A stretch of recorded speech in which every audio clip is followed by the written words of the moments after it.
Salut à tous, bienvenue dans Vouloir faire un échange c'est trop bien, savoir où c'est trop mieux. Dans cet épisode, on s'intéresse à l'Asie et notamment aux destinations suivantes.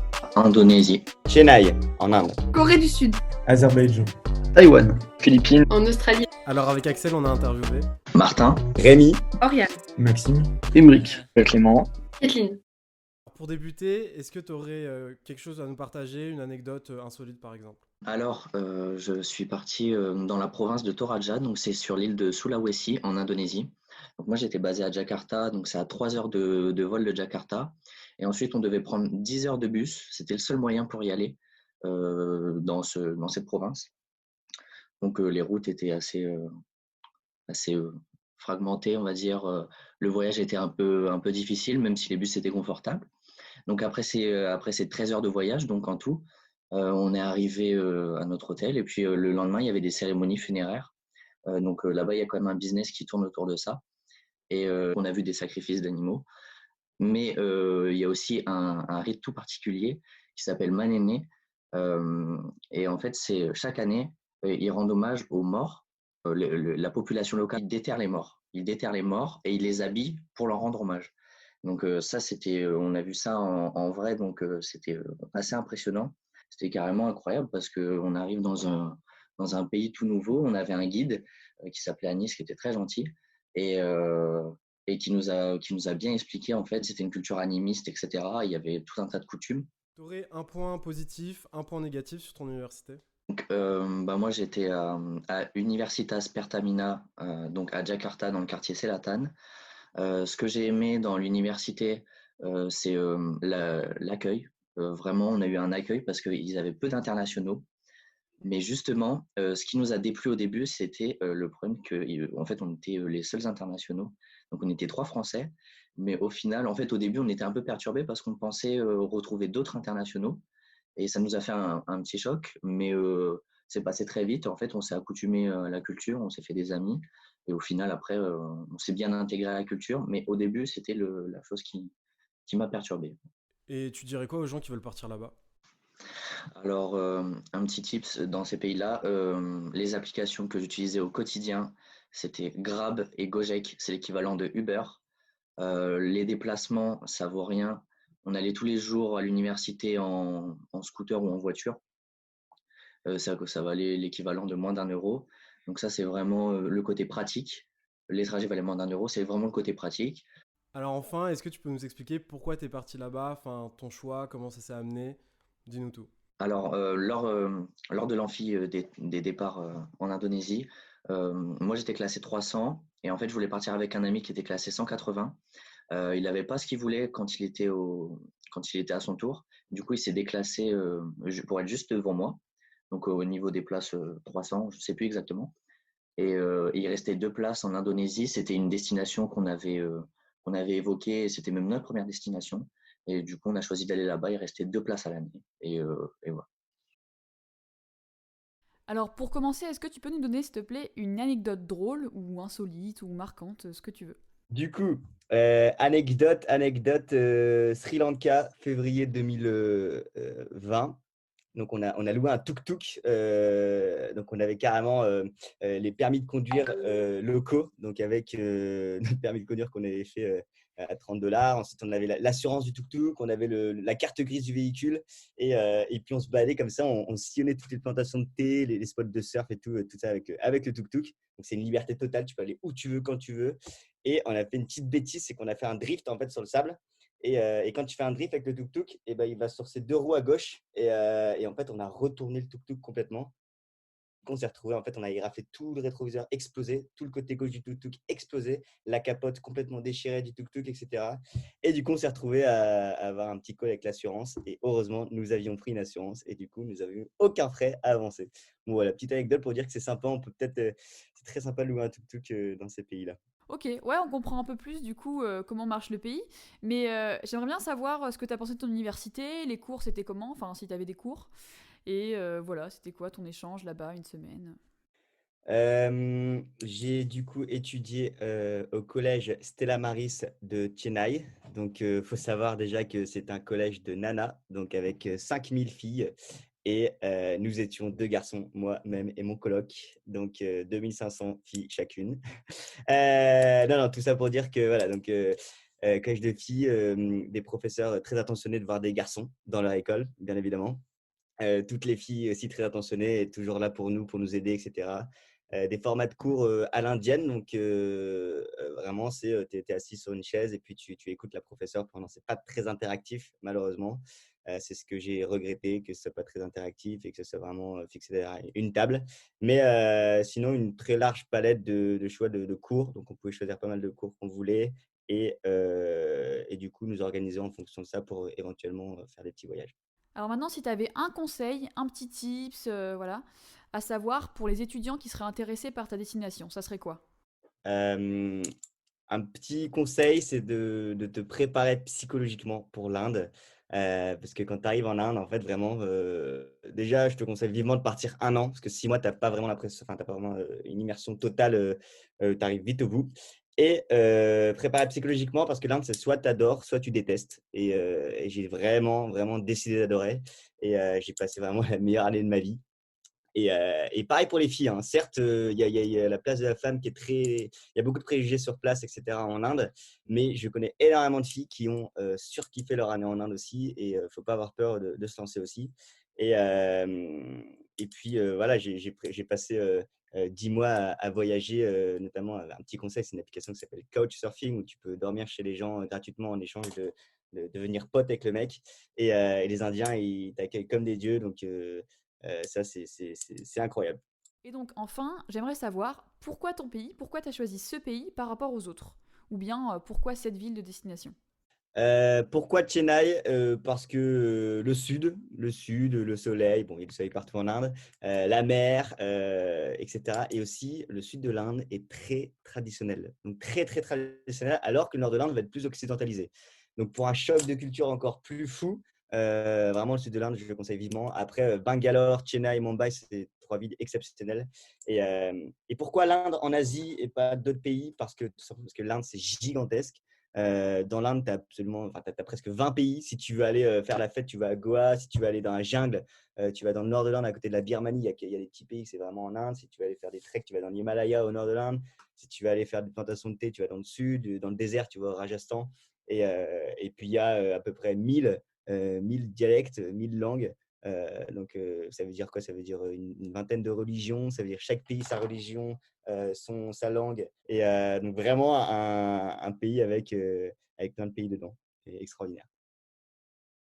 Est-ce que tu aimerais nous partager quelque chose de marquant que tu as vécu, d'insolite, drôle, comme tu veux?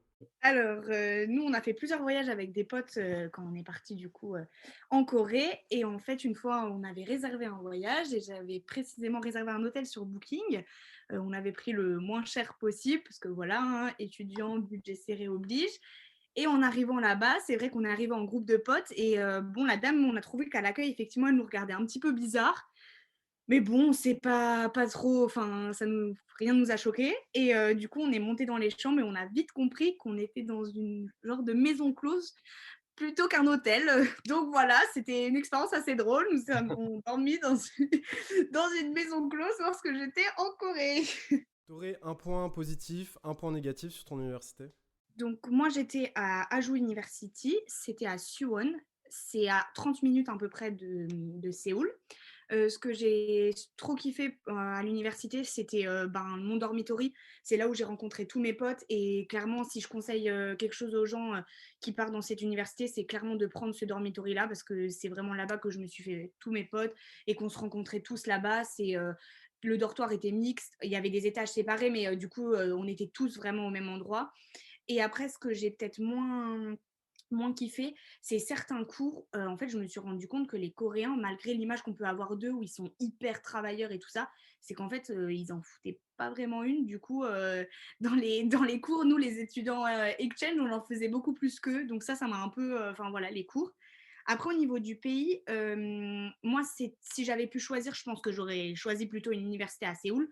Mais du coup, en vrai, je regrette pas du tout d'avoir choisi l'université à Suwon parce que c'était quand même accessible par rapport à Séoul. Après, si les gens ont l'opportunité de pouvoir partir à Séoul, qu'ils le fassent carrément. Mais en soi, ça doit pas être un frein de se dire que on n'a pas une université à Séoul. Enfin, en tout cas pour ma part. Et après, j'ai kiffé le pays. Il y a des choses super belles à voir partout en Corée. Et Séoul, c'est une ville super agréable à vivre, autant pour sortir que pour visiter. Enfin, on a fait vraiment plein de choses. Et je pense qu'en 4 mois, j'ai même pas eu le temps de faire tout ce qui était à voir. Donc franchement, j'ai vraiment trop kiffé cette ville. Il faut savoir que nous, on mangeait quasiment jamais dans notre dormitory. La bouffe était tellement pas chère que quasiment midi et soir, on était au resto. Du coup, en semaine normale, voilà, c'était clairement tout midi, tout soir au restaurant. Généralement, début de semaine, plutôt focus cours. Je dirais 3-4 jours de cours. Et en fait, nous, ce qu'on faisait, c'est qu'on se faisait des assez longs week-ends, vendredi, samedi, dimanche, pour partir en voyage. Ça nous arrivait de sécher des cours des fois pour faire des voyages plus longs, mais sinon, généralement, c'était les 3 jours. Et si on restait sur Séoul, en fait, on sortait. Les soirs, jeudi soir, vendredi soir et samedi soir, on sortait. Et tu dirais quoi aux gens qui veulent partir là-bas? En fait, déjà, c'est d'aller parler avec quelqu'un qui est parti avant en Corée. Moi, je sais que ça m'a beaucoup servi parce que j'avais contacté une personne de l'ISEG, même si elle n'était pas dans mon université. Et je me suis rendu compte, par exemple, d'un truc tout con, c'est que là-bas, la Wi-Fi, elle est partout. Je n'ai pas eu besoin une seule fois de prendre un forfait téléphonique pendant tout mon échange en Corée. Il y en avait, bon, bah forcément dans notre dormitory, il y en a dans tous les bus que tu prends, il y en a dans le métro, enfin, il y en a vraiment partout de la Wi-Fi et j'ai jamais eu un moment où je me suis dit, ouais, il aurait fallu que je prenne un forfait téléphonique parce que là-bas, par contre, ça coûte assez cher. Et si j'ai un truc à dire, c'est, même pour les comptes en banque, tout ça, ça sert à rien d'ouvrir quelque chose là-bas. Vous partez avec votre propre carte. Au niveau forfait, il y en a qui le prennent, mais moi, j'ai pas forcément vu l'utilité. Pourtant, je suis une personne qui est quand même assez connectée sur mon téléphone et franchement, j'ai jamais eu besoin de prendre un forfait téléphonique là-bas. Donc, franchement, niveau connexion, c'était plutôt pas mal. Ok, super. Et finalement, pourquoi avoir choisi cette destination plutôt qu'une autre? Moi, il y a quelques années, j'étais partie en échange de 2 semaines en Chine et j'avais vraiment pas beaucoup kiffé niveau pays et tout ça. Et du coup, je m'étais dit, mais jamais je vais choisir un pays en Asie. Enfin, c'est une culture que, voilà, je me suis dit, 4 mois là-bas, à un moment, je vais en avoir marre. Ils sont quand même vraiment, voilà, différents et tout ça. Et en fait, en faisant des recherches, je me suis rendu compte que, par exemple, la Chine et la Corée, c'était quand même deux cultures totalement opposées. Après y avoir vécu, je me suis aussi rendu compte que c'était vraiment, vraiment différent. Et en fait, c'est quand même très, c'est pas européen, mais c'est quand même assez développé. C'est un pays qui est quand même assez développé, qui sont en avance sur plein de choses. Et j'étais super curieuse de voir ça, de voir un pays où on en entend souvent parler pour des progrès genre électroniques, des choses comme ça. Et on se dit, bah, comment ça se fait que là-bas, ça soit si en avance, qu'il y ait plein de choses qui soient créées là-bas, qu'au niveau les gens sont super respectueux. Enfin, il y a vraiment une culture.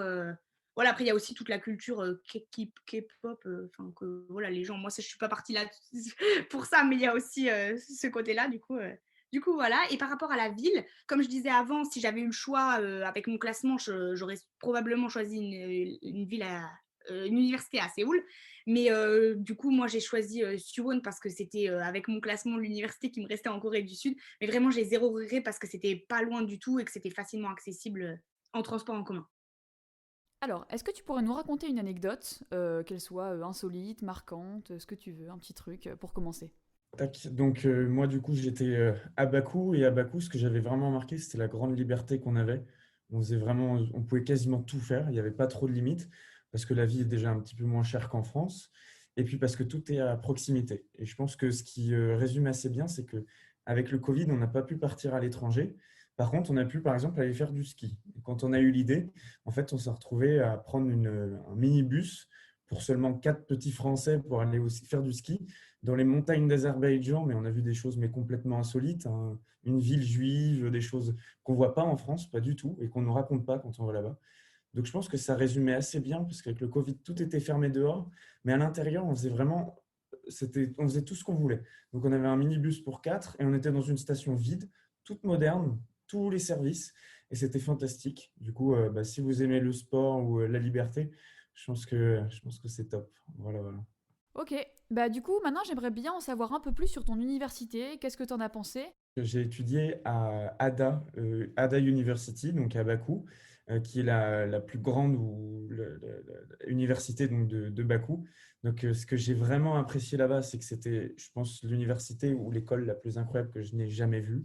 Je pense que même par rapport à ce qu'on voit dans les bouquins, je pense que c'est assez fantastique. Le sol, il est en marbre, tout est scintillant, brillant. Vous avez une boulangerie Paul à l'intérieur de l'université.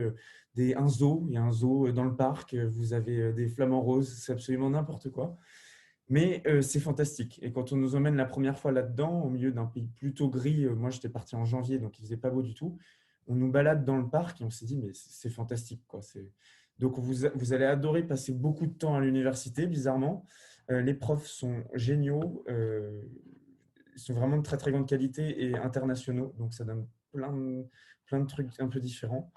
Donc voilà, c'est le grand point positif. Je pense que et même mon grand point positif de tout l'échange, je pense que c'est l'université. Après, au niveau donc, des choses que j'ai pas trop aimées, c'est peut-être que c'est un petit peu… on sent que c'est une université qui fait rentrer qu'un seul type d'élèves de leur pays, tout simplement, ce qui est normal puisque je pense que c'est un système d'éducation un peu différent de chez nous. Et même nous, on est dans une école privée en soi, mais et du coup, on avait un peu tout le temps les mêmes profils, voilà, les mêmes profils de personnes azéries. Et nous, on était très peu d'étrangers. Donc, je pense que le mix, enfin, on ne se mélangeait pas assez bien avec les personnes sur place. Après, ça n'empêche que les personnes qui s'occupaient de nous sur place, enfin, d'autres élèves du même âge que nous, mais azéries, étaient super open. On faisait des soirées avec eux, on faisait plein de choses en dehors. Mais à l'école même, on était vraiment entre étrangers en train de suivre les cours. C'est quelque chose qu'on déplore un peu peut-être à l'ISEC pour nos étrangers. Je pense que là, c'était un peu le même petit problème. Voilà. Alors maintenant, si tu pouvais donner un conseil, quelque chose qui te semble utile à savoir pour aller dans ta destination, ça serait quoi? Alors pour Bakou, il n'y a pas je ne vais pas donner d'astuces particulières parce que vu que c'est un pays qui est assez peu connu au final, il n'y a pas de how-to pour savoir y vivre. Je pense qu'il n'y a pas assez d'informations tout simplement, ne serait-ce que sur Internet et d'astuces pour bien faire. Et il n'y a pas de façon de faire. Par contre, c'est quand on arrive, moi je sais qu'on était un petit peu perdu parce que vous allez voir qu'il y a des rues qui sont dans le noir et à côté des grands gratte-ciel plein de couleurs et magnifiques. Vous ne savez pas trop où est-ce que vous mettez les pieds, vous ne savez pas à qui parler et à qui faire confiance, notamment même les taxis, les choses comme ça. Installer par exemple, petite astuce mais qui nous a un peu sauvé la vie, c'est Bolt, l'application de transport, enfin de VTC un peu comme Uber. Là-bas, ils utilisent quasiment que Bolt et c'est le moins cher. Et ça, c'est top. Ça va vous rendre un grand service parce que vous aurez déjà l'adresse dedans et vous n'allez pas vous faire avoir parce qu'il y a beaucoup de chauffeurs de taxi, bizarrement, dans ce pays-là par rapport au nombre d'habitants. Voilà. Et donc, enfin, en dernière question, pourquoi ton pays, pourquoi ce pays d'échange par rapport aux autres? Ou bien, pourquoi ta ville par rapport aux autres? Ou les deux même. Donc, comme tout le monde, dans un premier temps, ça va être votre classement qui va un peu décider pour vous. Mais parmi les universités qui restaient, j'avais d'autres destinations. Il pouvait y avoir par exemple la Turquie, certains pays d'Asie, il y avait le Liban encore. Mais par rapport au choix des semestres que je voulais garder et puis la destination, et quand j'ai vu aussi les gens, où est-ce qu'ils partaient un petit peu, je me suis dit que ça pouvait être sympa de tenter l'Azerbaïdjan. Après, c'était absolument sans orgueil puisque je ne connaissais pas du tout le pays ni la ville. Mais c'est ça qui a rendu, je pense, l'échange super sympa. Voilà. Est-ce que tu aurais une petite histoire pour nos grandes oreilles? Je suis parti en échange universitaire à Taïwan, donc à Taipei, la capitale. Et puis, ce que j'ai raconté, enfin, en petite anecdote qui a été assez marrante, c'est que là-bas, on s'était fait interviewer par un jeu de TV local ou national, je sais pas quoi. Du coup, on était passé je sais pas où à la télé. On se baladait à côté de la grande tour 101, qui était la plus connue. Et puis en fait, il y a des gens de la télé qui ont vu qu'on était français. Et du coup, on était interviewés et on a fait une sorte de jeu un peu chelou. C'était de goûter des trucs. C'était de la nourriture de luxe et de la nourriture, je crois, basique. Il fallait donner notre avis et tout. On avait nos réactions en direct. Ça faisait un peu très youtubeur. Du coup, c'était assez fun. On s'est retrouvés je sais pas où, sur YouTube ou à la télé. Et on n'a jamais vu. Mais je crois qu'il y avait pas mal de vues sur la chaîne. Donc voilà, c'était marrant. Qu'est-ce que tu en as pensé de ton université? C'était bien? Donne-nous ton avis. Ah oui, du coup, bah, moi je suis parti à Socho University. Donc en vrai, au niveau de l'université, c'était sympa. Franchement, bonne ambiance, les profs étaient cool. Et puis, l'avantage d'un échange, c'est qu'on n'avait pas énormément de cours. Du coup, on était quand même assez libre. Et puis, même les matières, c'était assez chill. Donc franchement, bonne université. Si vous allez là-bas, je recommande, c'est sympa, quoi. Je trouve le gros avantage de partir en Asie, c'est qu'après, en fait, on peut faire aussi les pays qui sont à côté. Du coup, en fait, avec une coloc, on a vraiment beaucoup voyagé. Bah, déjà, dans Taïwan, il y a plein de trucs sympas, des petites choses naturelles et tout. Et en fait, on a pas mal voyagé dans les autres pays. Donc, je sais que, par exemple, je suis allé aussi au Japon, en Thaïlande et au Vietnam. Du coup, ça, c'est trop bien et ça coûte pas très cher, du coup, parce que c'est des billets à chaque fois qui peuvent coûter 100, 150 euros, quoi, pour aller d'un pays à un autre. Donc, c'est trop cool. Alors moi, je vivais du coup en colocation avec 2 ISEG. Donc on a mis un peu de temps à trouver quand même, c'était un peu galère. On est resté peut-être 3 semaines, un mois en Airbnb parce qu'en fait, on n'avait pas réservé un logement en avance. Et en fait, je pense que aussi on a bien fait parce que c'est cool de chercher sur place. Ça va mettre un petit peu de temps, mais au moins après, vous êtes sûr de ce que vous trouvez. Donc nous, on avait trouvé, je sais plus où d'ailleurs, une agente immobilière qui nous a fait visiter des biens et du coup, c'était sympa quoi, on a trouvé grâce à ça. La ville de Taipei, c'est une ville qui est super dynamique, qui est hyper bien desservie, par les métros. C'est hyper moderne, donc en fait, ça fait vraiment plaisir parce que, les métros, par exemple, c'est pas du tout, comme Paris. Enfin, ils sont vraiment, hyper clean, hyper beaux. Enfin, c'est vraiment c'est agréable limite de prendre le métro, donc ça, c'est très, très cool et puis, dans Taipei, en soi, il y a pas mal de magasins. C'est assez développé, donc en fait, on trouve de tout. Un petit peu aussi comme en France, on trouve, de tout en fait, dans Taipei, vu que c'est la capitale. Après, je sais qu'il y a d'autres villes de Taïwan où c'est un peu plus, enfin, sauvage, on va dire, où il y a un peu moins de choses, c'est un peu plus la nature. Mais Taipei, c'est très dynamique, très bien desservi et franchement, il y a pas mal de choses à faire, donc c'est cool. Ok, tu aurais quelque chose d'utile à partager pour les personnes qui vont partir à ta destination. Alors pour moi, franchement, ce serait, de partir loin, le plus loin possible parce qu'en fait après, on n'aura pas forcément l'occasion, d'y retourner parce que si on se fait des voyages, par exemple, en entre potes l'été, on peut très bien aller en Espagne ou, je sais pas, en Italie. Alors qu'en fait, on va aller moins, par exemple, en Asie ou en Océanie ou des choses comme ça. Du coup, franchement, si j'ai un conseil à donner, partez dans une destination où vous pensez que, vous pourrez pas y retourner facilement, plus tard. Donc, typiquement, enfin l'Asie, Taïwan, je vais pas me dire le week-end prochain: «Bon vas-y, je prends mes billets», tu vois? Donc franchement ça, trop bien et puis surtout, l'Asie c'est trop bien parce que, c'est pas cher. Franchement, c'est beaucoup moins cher qu'en France et puis vous pouvez faire plein de pays, kiffer. C'est un peu, vous vivez en décalage horaire par rapport à la France. Enfin, c'est trop bien. Tu as vraiment l'impression de faire un échange, universitaire comme il se doit, quoi. Ok, super. Et finalement, pourquoi avoir choisi cette destination plutôt qu'une autre?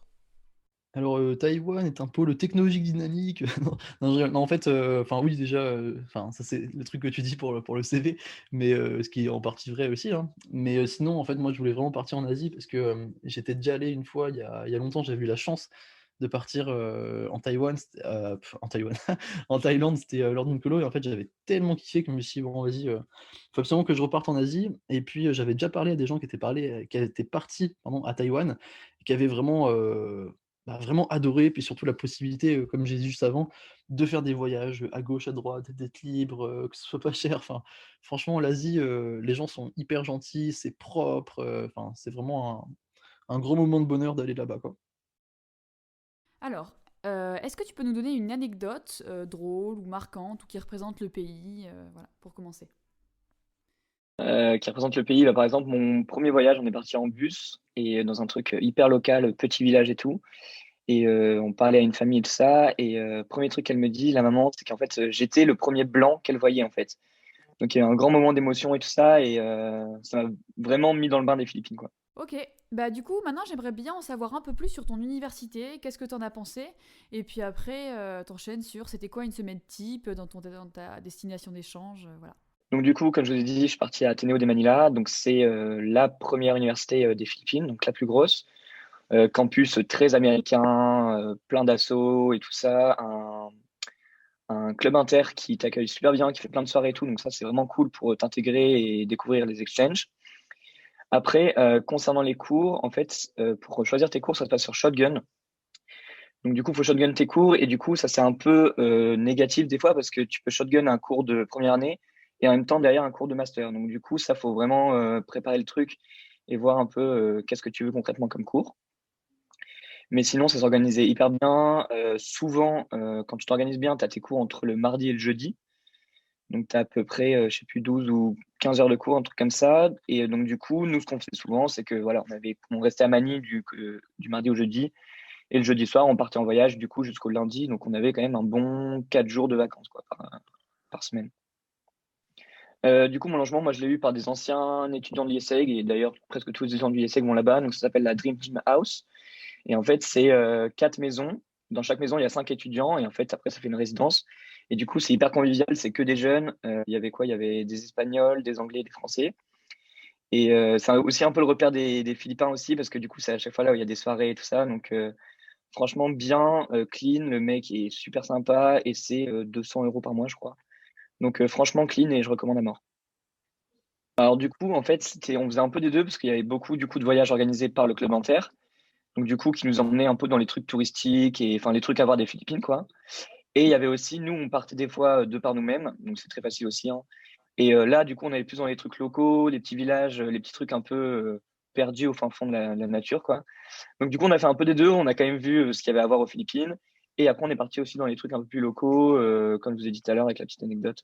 Voilà. Alors maintenant, si tu pouvais donner un conseil, quelque chose qui te semble utile à savoir pour aller dans ta destination, ça serait quoi? Euh, Prendre de la crème solaire. Parce que franchement, on ne croirait pas, hein, mais ça tape de ouf. Et à chaque fois, je revenais le lundi soir, j'étais cramé de partout. Donc, crème solaire, lunettes de soleil. Et non, mais sinon, après, c'est positif, hein, parce que du coup, il fait tout le temps beau, tout le temps chaud.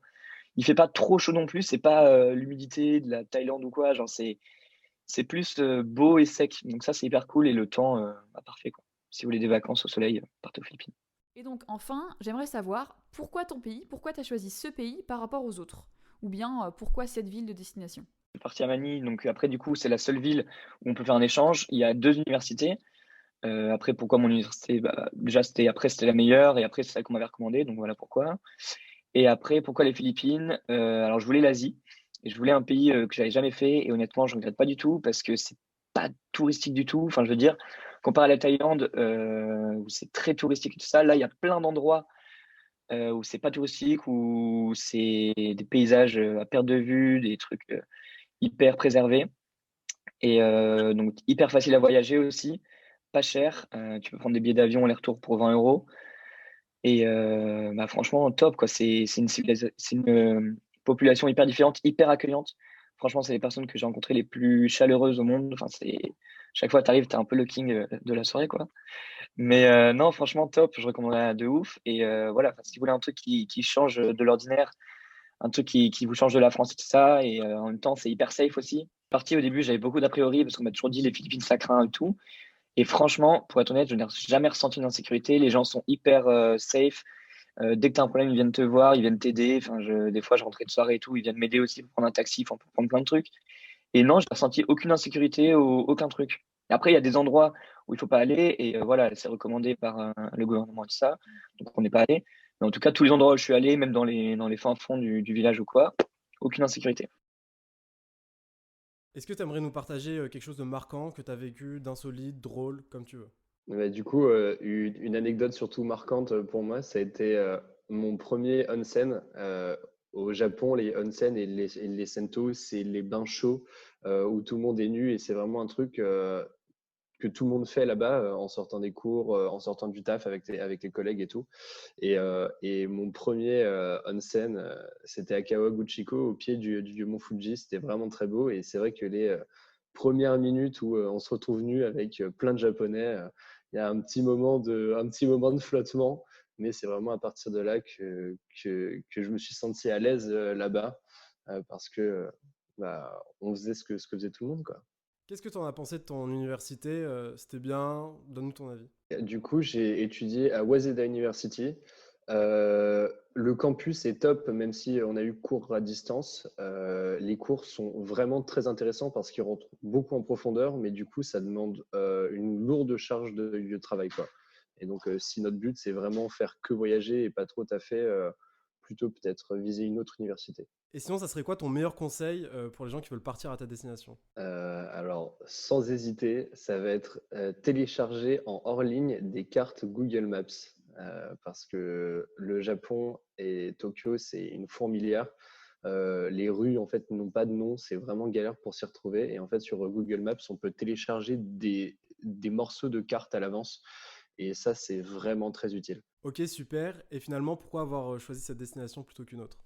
Le Japon, parce que déjà, je voulais retourner en Asie. J'étais déjà allé en Chine et j'avais adoré. Et j'ai toujours été attiré par le Japon parce que petit, Pokémon, manga et tout. J'ai vraiment pas été déçu. Le pays est top, la culture est top.